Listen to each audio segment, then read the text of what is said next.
শীত শীত ভাব আসছে, তাই না? এই সময় বিকালের নাস্তায় যদি একটু ক্রিস্পি কিছু হয় কেমন হবে? আজকের পর্বে আপনার সাথে শেয়ার করতে এলাম সেই ধরনের ক্রিস্পি একটি পটেটো চিকেন রোল রেসিপি। আশা করছি আপনারা পুরো ভিডিও দেখবেন। তবে চলুন শুরু করা যাক। পটেটো চিকেন রোল করার জন্য প্রথমে আমি এখানে মুরগির মাংস নিয়ে নিয়েছি ছোট ছোট টুকরো করে 1 কাপ পরিমাণ। এই যে দেখুন, সাধারণত শর্মা করার জন্য আমরা যে ধরনের টুকরো করে নিই সেইভাবে আমি টুকরো করে 1 কাপ পরিমাণ মুরগির মাংস নিয়ে নিয়েছি। তারপর তাতে দিয়ে দিয়েছি 1 চা চামচ পরিমাণ রসুন বাটা, 1/2 চা চামচ পরিমাণ আদা বাটা, দিয়ে দিলাম পরিমাণ মতো লবণ, 1/2 চা চামচ পরিমাণ হলুদ গুঁড়ো, 1 চা চামচ পরিমাণ মরিচ গুঁড়ো, 1 চা চামচ পরিমাণ জিরা গুঁড়ো, 1/2 চা চামচ পরিমাণ গরম মশলা গুঁড়ো, 1/4 চা চামচ গোলমরিচ গুঁড়ো এবং 1 টেবিল চামচ পরিমাণ সয়া সস দিয়ে খুব ভালোভাবে মাংসগুলোকে মেখে নিতে হবে। যেহেতু আমি আগে লবণটা দিয়েছি, লবণটা দেওয়ার সময় অবশ্যই মাথায় রাখতে হবে সয়া সসের পরিমাণটা কেমন হবে। মাংসগুলো খুব ভালোভাবে মেখে 10 মিনিট রেস্টে রাখার পর 10 মিনিট পর এখানে আমি চলে এলাম রোল বানাতে। এই জন্য আমি আগে থেকে আলুকে পাতলা পাতলা করে টুকরো করে নিয়েছি। এই যে দেখুন, এইভাবে টুকরো করে নিয়েছি।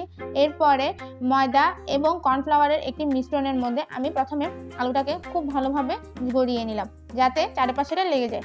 তারপর মেরিনেট করা এক টুকরো মাংস নিয়ে আলুটাকে খুব ভালোভাবে মাংসে দিয়ে তারপর আমি চারপাশ থেকে মুড়িয়ে নিচ্ছি। একদম রোল সাধারণত যেভাবে থাকে ঠিক সেভাবে মুড়িয়ে নিয়ে একটি টুথপিক ঢুকিয়ে নিচ্ছি। এই তো চিকেন পটেটো রোল একটা তৈরি হয়ে গেল। একই টুথপিকের মধ্যে আমি আরেকটা চিকেন পটেটো রোল ঢোকাবো। এই জন্য আমি এখানে আরেকটা আলু স্লাইস নিয়ে খুব ভালোভাবে কর্নফ্লাওয়ার এবং ময়দার মিশ্রণের মধ্যে একটু গড়িয়ে নিচ্ছি। তারপর তাতে দিয়ে দিচ্ছি এক টুকরো মেরিনেট করে রাখা মাংস দিয়ে খুব ভালোভাবে আবারও মুড়িয়ে রোল করে নিয়ে ওই একই টুথপিকে ঢুকিয়ে নিচ্ছি।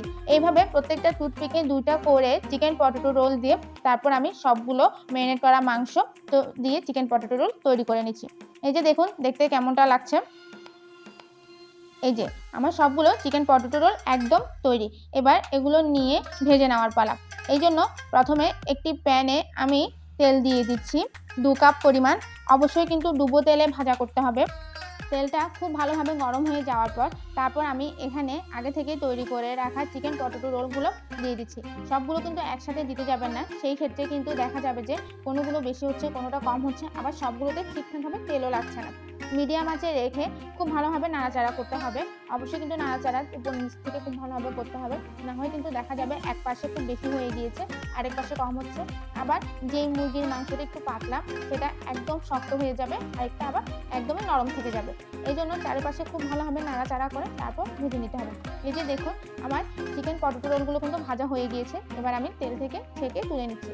এই এক ব্যাচ ভেজে নেওয়ার পর বাকি যে চিকেন পটেটো রোলগুলো আছে তাও আমি এইভাবে তুলে দিয়ে ঠিক একইভাবে মিডিয়াম আঁচে রেখে তারপর ভেজে নিচ্ছি। এই তো একদম সিম্পলভাবে তৈরি হয়ে গেল চিকেন পটেটো রোল। দেখলেন তো, ময়দার খামি ধরার কোনো ঝামেলাই রইল না। আশা করছি আমার দেওয়া আজকের এই সিম্পল চিকেন পটেটো রোলের রেসিপি আপনাদের অনেক ভালো লেগেছে। ভালো লাগলে অবশ্যই কিন্তু একটি লাইক করে যাবেন, কমেন্ট করে জানাবেন কেমন হলো।